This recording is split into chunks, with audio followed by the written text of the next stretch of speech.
அப்ப நான் அங்க இருக்கும்போது ஊரு போக கூப்பிடலையா? நீயா தான் கிளப்பி விட்டியா?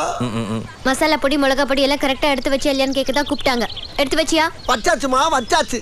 இதை நான் அங்க இருக்கும்போது சொல்ல வேண்டியதானே, இங்க வந்தா கேட்கணுமா? என்ன அம்மா கூப்பிடுறாங்கல்ல, நீ எப்பவும் எங்களோட தானே இருக்க. வா ஒன்னா போலாம். ஐயா எல்லா இடத்துக்கும் ஒன்னா போகணும்னு ஆசைப்பட்டா எப்படியா முடியும்? அங்க சமையல் செய்ய ஆள் இருப்பாங்க, எடுத்து போட ஆள் வேணும்ல. இருந்தா தானே நல்லா இருக்கும் சமையல். ஐயோ எல்லாமே நான் செஞ்சா போய்கிட்டு இருக்கேன். ஏற வண்டியில. ஐயா இன்னும் நான் துணிமணியே எடுத்துக்கலையா? ஏற்கனவே எடுத்து வச்சிட்டேனுங்க. அப்ப உள்ளர இதுக்குள்ள எடுத்து வச்சலாம் ஓன் துணி இல்லையா?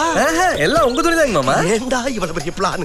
ஐயா கொதிக்குது. எது? உள்ள பால் இல்ல சீ மோர் இல்ல கொலை சீ ஐயோ ஒலை எல்லாத்தையும் முடிச்சுட்டியா? ஒரு பஸ்ல லாரியை பிடிச்சி நான் வந்துடுறியா? நீங்க போங்கய்யா. ஏய் கொதிக்கிறத வைக்கிறதெல்லாம் உன் மாப்பிள்ள பாத்துக்குவான். அவன் உன்னோட புத்திசாலி. அதான் தெரியுமே தெரியுமே. நல்லபடியா போயிட்டு வாங்க மாமா. எங்க வர்றது? அழுகாதீங்க. வர்றது